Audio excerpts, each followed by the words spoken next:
Welcome, everybody, to this episode. I am so excited for our guest, Kara Goldin. She's the founder and CEO of Hint Inc. And you are going to be blown away by what this woman has been able to achieve over the past few years, growing a massive business, but doing it on brand and on purpose. Stay tuned, and we will be right back. Hi there, my name is Melanie Greeno, and I am a broke, homeless, single mom turned seven-figure online CEO who is obsessed with helping people break free and create empires online. My mission is to show you how to transform your business, brand, and bank account into one that you love by becoming the CEO of your life and business, and of course, to master all things business, marketing, automation, and mindset. If you are an ambitious entrepreneur, coach, consultant, or marketer who is looking to create an impact and wants to fast track your success, then you can think of this as your one-stop shop for mentorship and coaching mixed with business and marketing CEO school. Show up and take notes so that you can accelerate your success and increase your profits with ease. This is the She's Creating an Empire podcast. Let's dive in. Today's episode is a very special episode, and I want to start off by saying we are honored and privileged to have a very successful founder and CEO who has built a business built on purpose. And I'm going to let her get into that just a second. Now, Kara Goldin is a founder and CEO of Hint Inc., the San Francisco-based healthy lifestyle company best known for Hint Water and most recently Hint Sunscreen. Now, Kara has been an operating entrepreneur, growing Hint to a brand worth hundreds of millions of dollars. She's created a purpose-driven business focused on the end consumer. Now, Hint is best known for its award-winning water, the leading unsweetened flavored water. She has received numerous accolades, including being named EY Entrepreneur of the Year 2017 Northern California and one of InStyle's 2019 Badass 50. Previously, Kara was VP of Shopping Partnerships at America Online. She hosted the podcast, or hosts the podcast, I should say, The Kara Goldin Show, and her first book, Undaunted, Overcoming Doubts and Doubters, was released October 2020 and is now a Wall Street Journal as well as Amazon bestseller. Kara lives in the Bay Area with her family and 3 Labradors. Welcome, Kara. Thank you. Thanks for the kind introduction. Well, I am so excited. It's, very rare for us to have access to a female CEO and founder, which I've already said to you previous to the show, that is so humble and willing to show up and share your journey. I know we're going to get into your book, but I just want to let the listeners know, Kara did a really cool thing. I'm sure it was her team sent me her book previous to the podcast, which I actually got to read and was absolutely blown away by not only the lessons that she's learned, but the spirit in which she shared it. And I'm really excited for the listeners today, Kara, to get to know you. So let's start off with, I know that you mentioned in your book becoming an accidental entrepreneur. I would love to hear about that journey. Like, how did this whole thing kind of bubble up, so to speak? Well, it's interesting. I actually was fortunate to have worked for entrepreneurs. I've met many people, especially students who are currently in school, who think, okay, I'm going to go become an entrepreneur.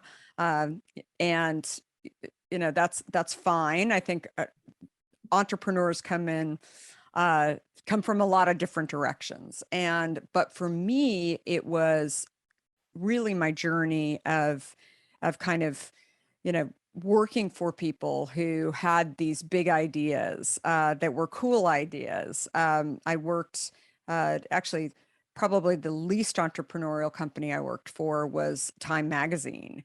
And I thought I was going to be a writer and I was going to be a journalist, and that didn't all work out the way that I had imagined. But by just actually showing up and doing a good job and being passionate about what I was doing, I ended up getting recruited by a late stage startup called CNN. And I had no idea what CNN was. I just knew that it wasn't a major network. And maybe I could do a great job there and then eventually get a job with a great big network. But when I was there, I was able to watch Ted Turner kind of in his in his day-to-day life of leading. And what I sort of share with people that I learned along the way, just from that experience, is that when you've got an idea and you're leading a whole group of people, you've got to actually put stakes in the ground around sharing with people why this is going to become something big. There were definitely days when we weren't sure whether or not CNN was going to happen, but Ted was always running around the office saying, the world needs a news feed that is consistent throughout the world. It doesn't matter what country you're from. And again, that's what every founder, every leader needs to really be able to do in order to have a support team in place that really is supporting you. So ended up leaving CNN after a few years, moved to the Bay Area where I still live, and was with a little startup that was significantly smaller than CNN. It had spun out of Apple, out of a Steve Jobs idea. And it was doing something called CD-ROM shopping. It was the early days. I mean, little did I know that I was in the early stages, the early history of what would now be called direct to consumer. But that was, an exciting adventure, working for five guys, not in a garage, but close in an office. Learned a lot about culture, how different it was. No one was wearing a suit, t-shirts and jeans. Everybody was getting stuff done. And I think that it was from that experience, and then ultimately when we were acquired by America Online, that I learned a lot about asking questions and curiosity, and that the answers are eventually out there, but you need to believe, you need to be searching, you need to be curious, and constantly be networking and finding those answers. Anyway, when we were acquired by America Online, I was running a group called e-commerce, which would be called direct to consumer today, that was really dealing with retailers that were in the early days, some of them established, some of them not, have crazy stories like building a bookshelf with Jeff Bezos at Amazon when they were just selling books. I mean, it was really, crazy to think back on those days.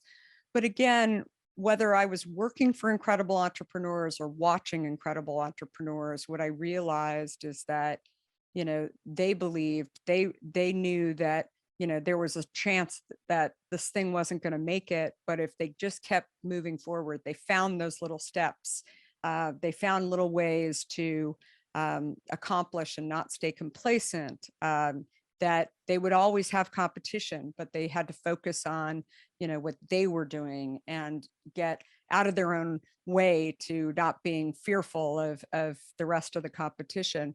So when it was $1 billion in revenue to America Online, that's when I decided to kind of hop off the train, so to speak, and figure out what I wanted to do next. I initially described myself as a tech entrepreneur, primarily because everybody else was calling me a tech entrepreneur. Again, I had worked in media, I had done other things, but I was trying to figure out what I was going to do next. And obviously there were plenty of tech firms in San Francisco and the Bay Area where I lived. But what I found in staying home with my kids, I had 3 under the age of 4 at the time, was that I became really interested in their health and keeping them healthy, keeping them away from sugar, all of these things that I, wanted to do to be a great parent. And one day I looked down at my diet soda, my Diet Coke in particular, and I felt like a hypocrite, because here I was telling my kids not to do this, not to have this. And then in my own life, I was not following those rules. And so I decided to give up Diet Coke. I remember my husband laughing at me saying, you've been drinking Diet Coke since you were in high school. I mean, how are you going to do this? And I'm like, I don't know. I'm going to make it happen. I'm just going to make a decision, make it happen.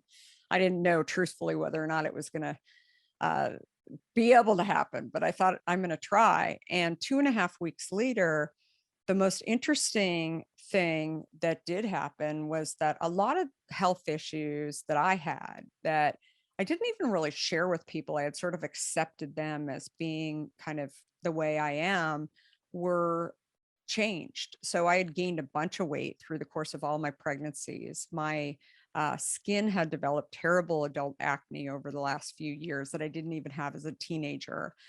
And that's when I realized that giving up my diet soda, all these things changed. I lost 24 pounds in 2.5 weeks. My skin cleared up. My, brain fog was gone, all of these things. And I thought, why is this happening? I mean, I was just curious why it was happening. And I did everything. Like I called Coca-Cola, the customer service line. I asked them like, what is in my diet soda that made me, lose weight and feel better and all of these things. And of course they hung up the phone on me practically. I mean, they were nice about it, but they weren't really giving me any answers. And so that's when I thought, well, I'm not going back to drinking all of this diet soda anymore, but plain water is so darn boring. And that's why I drink water. Again, you have to imagine, for anyone who has kids, I'm sitting at the park. I did not have a lot of adults around me that were going to have these conversations, but I felt like I was coming into something that I was not only curious and passionate about, but I wanted to solve the problem. I guess I was used to doing that with these other entrepreneurial ventures that I had been supporting. And so things like the fact that the diet soda industry was so big, things like, people were spending, billions on diets that were often not solving the problems. All of these things, I thought if people would just start enjoying water, how much would their health change? Because obviously they have a healthy halo over them that they want to change. And that's when I thought, okay, well, what is the first step? Getting my idea that I had been creating in my kitchen to get myself to drink water, which was slicing fruit and throwing it in a pitcher of water. I thought it'd be so much better if this was in a bottle and it was on the shelf.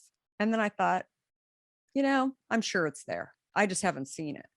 And I was shocked. I went to every store I could find in San Francisco and the surrounding Bay Area. I had a trip to New York the next week. I looked everywhere for this product, and I couldn't believe that a product that was a still water with no sweeteners, so no diet sweeteners, no sugar, no honey, nothing, and no preservatives. That was my spec.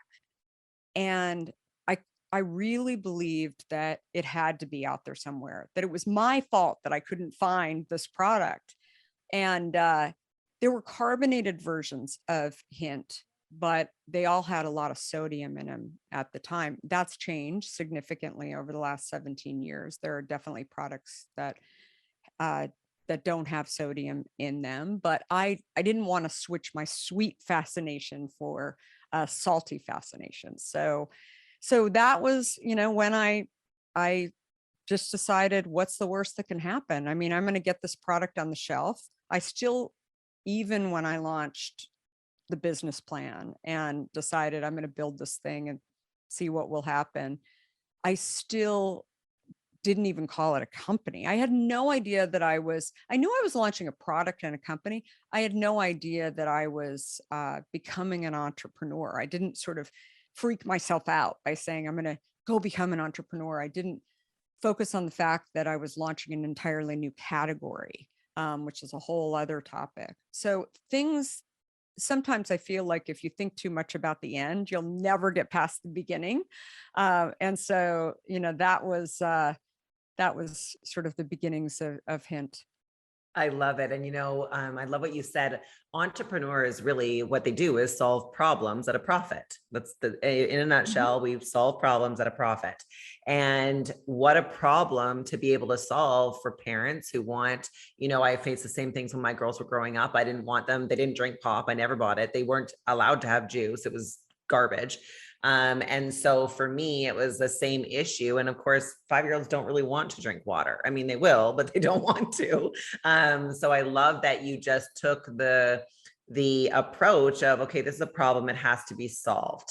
And I also remember reading in your book that you talked to a lot of very prominent beverage people that said it couldn't be done, can't do it, can't be done. You can't do it.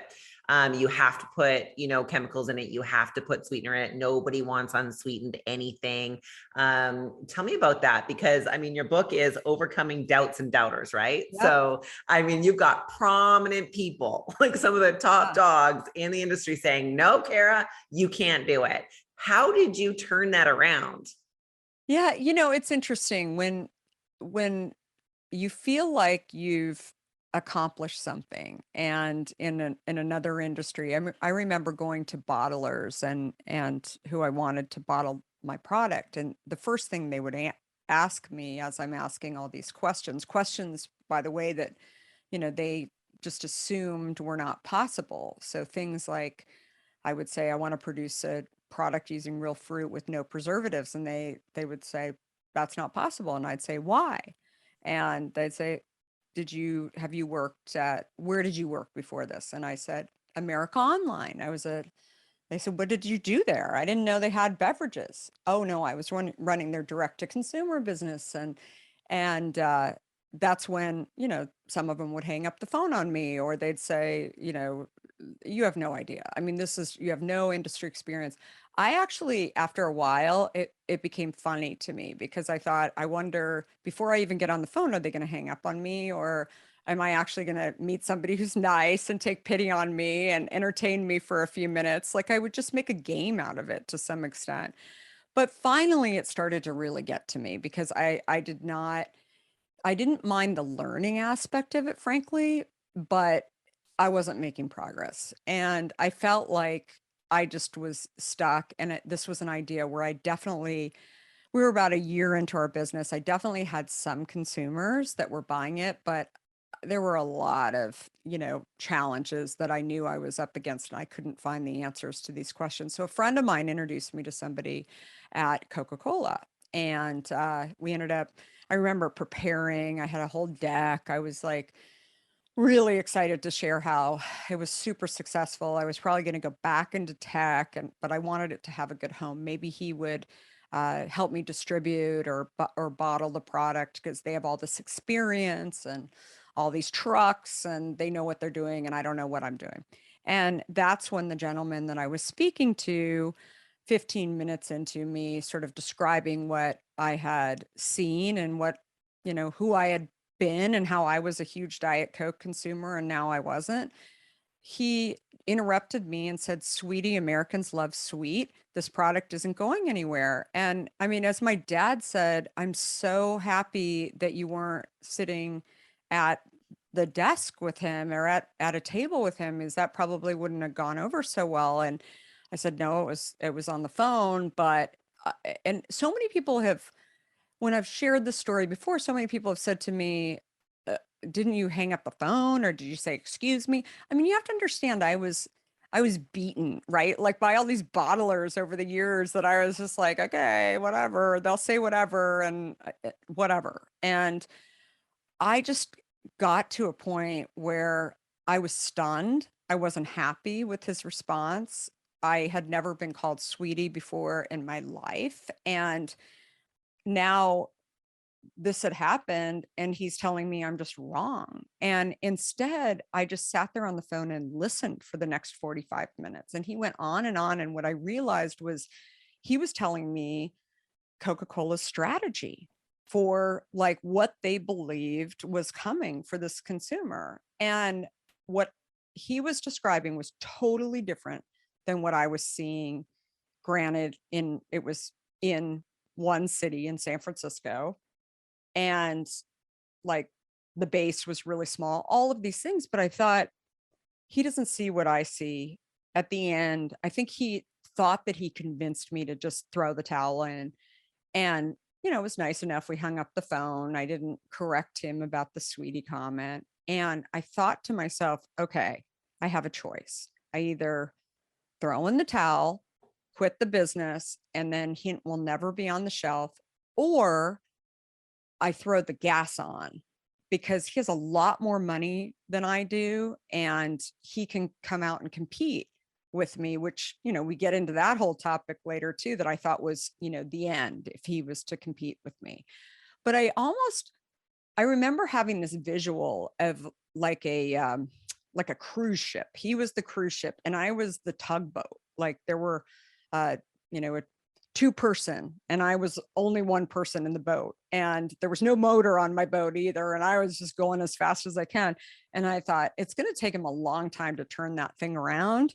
So if I just keep going and getting more and more consumers, maybe we can have this conversation again when he figures it out. But why should I educate him about what I see and the vision that I see? I just need to find more of these consumers. And so, you know, that is what I did. But it's a story too of, you know, experience doesn't necessarily sort of dictate that you understand something more. In fact, I think that oftentimes, especially if you're in a big company and you're running a big team that has been, you know, shared with what you think is going to happen, you don't want to change your mind, right? You have your own fears to change your course, right? And it's, so you just keep telling the same story over and over again. And sometimes you tell the same story for too long, and then you know, and then basically a startup comes along and eats your lunch. And I think to some extent I had been through, I had always been really interested in business, and so had watched Kodak, IBM, all of these amazing, you know, one day they were big and then they weren't. And I was fascinated by it. And I kept thinking, I actually think if I can stay alive, right? And I can continue to make traction and continue to find consumers, that's what I need to focus on, that these big companies kind of get in their own way. And so that's what I did. And today Hint is only in the US, but we're the largest non-alcoholic, privately held water that doesn't have a relationship with Coke, Pepsi, or Dr. Pepper Snapple. I'm so proud of you for so many reasons, like just so many reasons. I'm going to touch on a couple of them. Number one, connecting customers to the company, you know, trying to keep owners and the team focused on finding consumers, right? Because what happens is we get an idea, we grow a business, and a lot of times as a CEO, even as, you know, leads in the company, the focus goes inward, and it has to be to some extent inward. But the problem is when we take our eyes off the market, then we forget that we're actually in the business of collecting consumers and developing a brand story and like delivering, you know, the solution to the problem that we're trying to solve. And I love that all the way along that story, it's like, no, we need to be focused on the consumer. And he did miss the big picture of what's going on in the market because the machine, so to speak, is so big. I love in your book, you touch on complacency. You talk about a story where you took one of your top producers in the position that he was in and said to him, you know, yo, you need to go hire somebody to replace you. Yeah. Which he was like, what? Why would I do that? Am I not doing a good job? But that whole concept of staying ahead of complacency, keeping yourself out of a rut. I mean, for the listeners, this isn't just about business. This is about life. You know, how many women get married, you know, they've got a good career, they have a couple kids, they do the deal, so to speak, what we're supposed to do, right? We're supposed to do that. And then their kids leave home and now they don't even remember who they are because they stopped innovating in their own growth in life. You know, they haven't read a book since high school, or they had an idea or a dream and they didn't activate it or act on it. And so I love that, you know, that concept can be inside our own lives, but also I believe probably the most valuable piece of growing a company is keeping that spirit of innovation. Can you just kind of touch on, you know, because you have, I don't know how many employees now in the book, this was 2 years ago, 200 employees. How do you, as a CEO, not get complacent, because you obviously have a very successful brand, everything's going the right direction, you know, and I would love to hear a little bit about, you know, coming out of the Starbucks moment for the listeners. You know, there was a massive account with Starbucks that was pulled with 2 weeks notice, which in itself could be a very detrimental issue, but you used it to innovate. And you Mhm. you really did. You allowed for the door to be open to new possibility. So just share with our listeners how do you keep your mindset there? And then as a CEO, how do you keep your team's mindset there? Well, I think there's a few things. First of all, whether it's in your personal life or your business life, which I think in a perfect world actually crosses over for people. So I think, this whole idea of keeping things separate, um, it's hard, right, for people. And it's even harder over the last 2 years, especially when people are working remotely, right? And I think it's about finding things that you're really interested in, where you're learning, and like you're responsible. You've got to manage your own life in that way to find those things, whether that's taking up quilting, or reading new books, or jumping into make a habit of trying to figure things out for yourself that you're really, really interested in, that you haven't had time to do, all of those kind of things.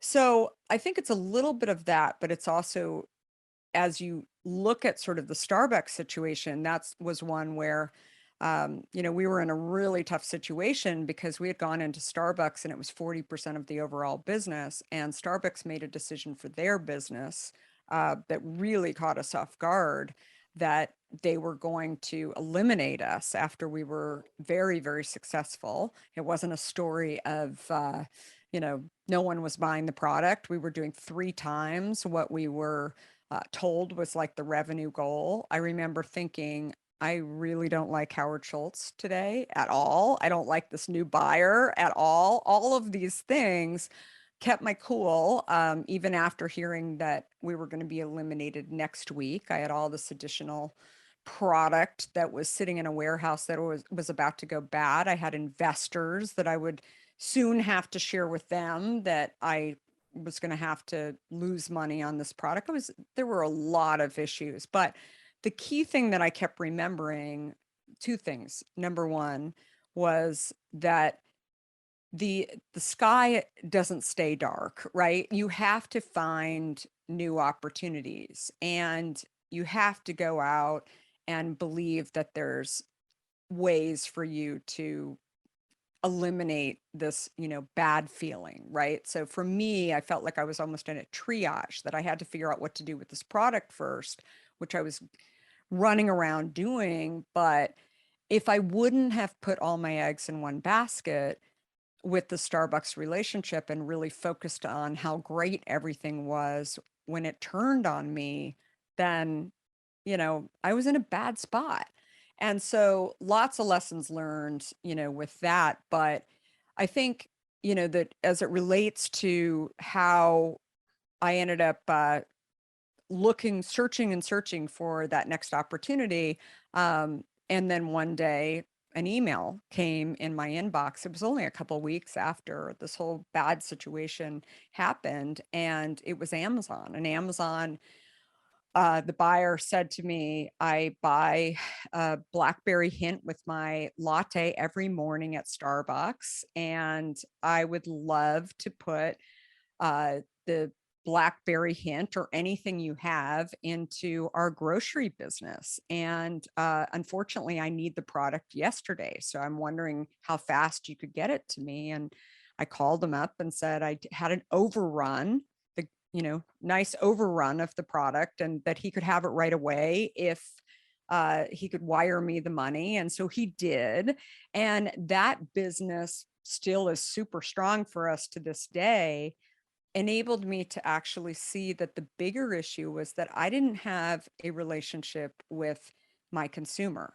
Starbucks had a relationship with my consumer. They had all the data on my consumer, and Amazon did as well. So did Whole Foods and Target and Costco and everybody else. But I didn't know who my consumer was. I couldn't email Lisa Smith and say, hey, we're no longer in Starbucks anymore, but you can find my product here. And so that was really what I needed to solve. And so again, I didn't know how to do that, but I thought the easiest way for me to do it is to actually become a retailer And, I had seen that movie with America Online. I knew how to build a direct to consumer business, but I think the same questions were coming up that I had dealt with kind of managing this marketplace when I was dealing with Amazon and J. Crew and everybody else, which was we had people saying, you can't be a retailer and be a wholesaler.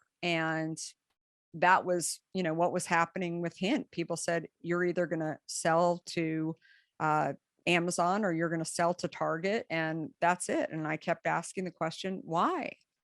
Like, and they said, well, you just can't do that. And I'd say, why? And they'd say, well, you're going to undercut us, in costs. Or I said, probably not. I mean, Amazon, certain days they're cheaper on our product, and that's okay. I mean, that's going to happen. They're not going to stay that way forever.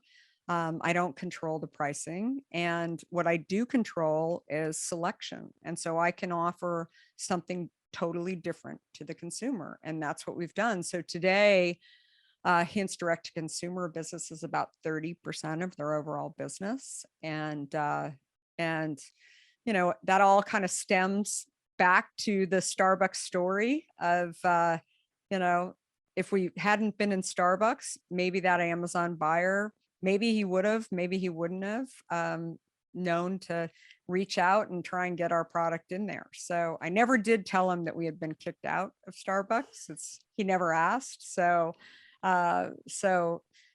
opportunities come along. You just have to create your own opportunities. So there's lots of lessons in there.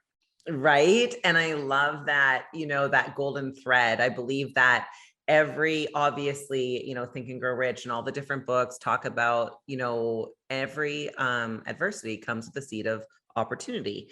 And when we look at the fact that like you said, he bought his coffee with the Hint, it's just like it all comes together within 2 weeks.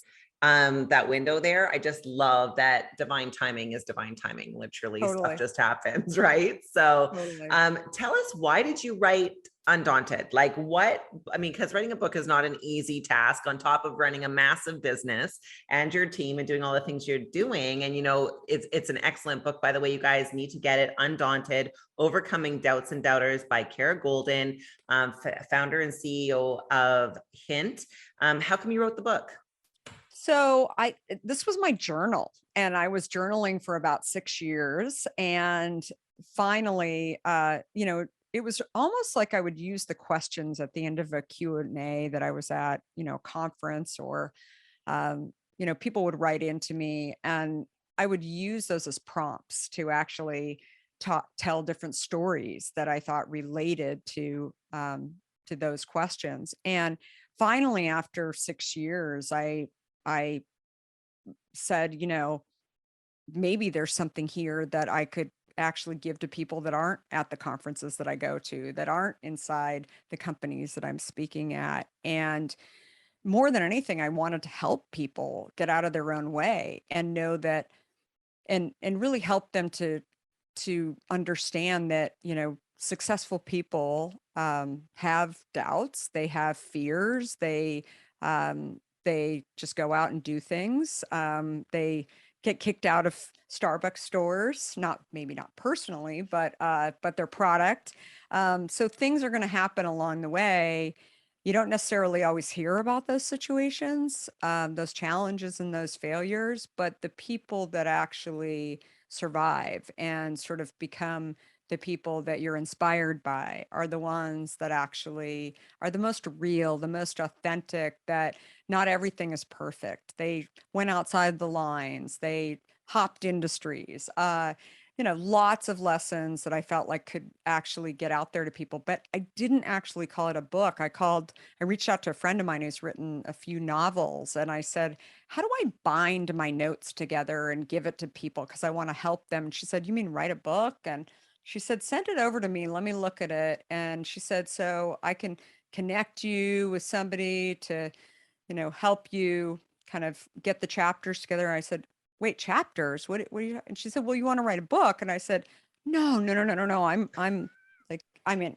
no, that's way too daunting. I mean, I could never write a book. And so even though I was a journalism major, I mean, it may sound ironic. I never, this was not on my bucket list, to write a book. But I think like the greatest thing about writing a book, I really believed that I could help an entrepreneur and help people who were in it know that, complacency will kill you, competition's okay, all of these things that I talk about in the various chapters. But the most exciting thing really is knowing that there's a lot of people who never thought they were going to become an entrepreneur, just never really thought about it.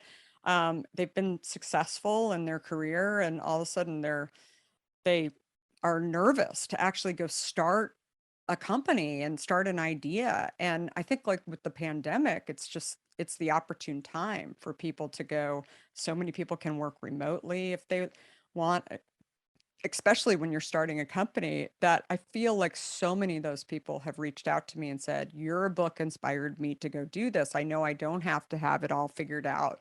I know I can, jump industries, and my crazy idea that I wanted to launch might actually be the one that needs to happen. And all of these great tales that I've heard just from this book. So it's inspired me actually to know that, the more we actually share our stories, we not only, hopefully help the Hint brand, but also they really help other people to kind of be able to do the tough things and the crazy things, as Steve Jobs used to say, that are critical for us to see.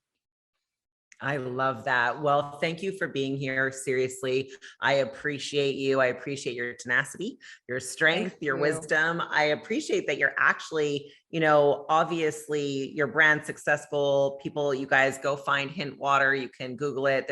I believe it's Hint. I Drink had it right Hint. in front. Drink Yep. Hint. Thank you. Yep. Yeah. Because I think that this is a really important mission, to be able to not only bring awareness to the fact that what we're putting in our bodies does matter, but also create generations that are actually looking for these solutions, right? So that they know, like maybe they have an idea for something that's not there yet, right? That they can then go out and do. So you guys, make sure you grab your copy of Undaunted. It is a phenomenal book. I know that Kara would love to hear your feedback. I'm sure you can find ways to get that to her. I will put all of her contact information in the notes for the podcast, obviously. Kara, in closing, what would you say to the female entrepreneur that's sitting on the sidelines, maybe, or maybe she doesn't even think she's an entrepreneur yet, right? The one that has an idea, or maybe she is bored in her career, bored in her life, and wants to do something, but is afraid to, take that first step. What would, in closing, your words be for her? I think there's two things. Number one, you have to have a great idea, right? So I think that the sexiness of becoming an entrepreneur, can be a bit overstated, because it's tough. It's tough to be an entrepreneur. It's lonely, right? It's especially when you're, fighting people that not only call you sweetie, but don't believe that your company, your category that you so believe is necessary is necessary. So, and you can make a lot more money by probably doing things other than starting your company. But the rewards of being able to start something, truly start something that has a mission, has a purpose. In the case of Hint, where you're actually helping people to get healthier, it's a very powerful thing. And as my parents used to say to me, once you've accomplished something, no one can take that away from you. And I think that being able to do that and really, create is a super powerful thing. But again, you have to be able to take those first steps. You have to be able to believe in what you're doing. If you're sort of on the fence, or you don't have that idea yet, you're not ready, right? And go work for entrepreneurs. Go support somebody with an idea that you believe is a good one, right? That's a great place to understand things like fundraising, distribution, supply chain, all these critical things that you need to understand in order to build a super successful company. I love it. And I love that your entire thread throughout your book and even this interview is stay curious, ask why. Don't worry about all the hows. They'll come if you keep asking why. Thanks, Kara, for being here. I look forward to, of course, staying in touch, and we will have our listeners following you and your Hint brand. Thank you.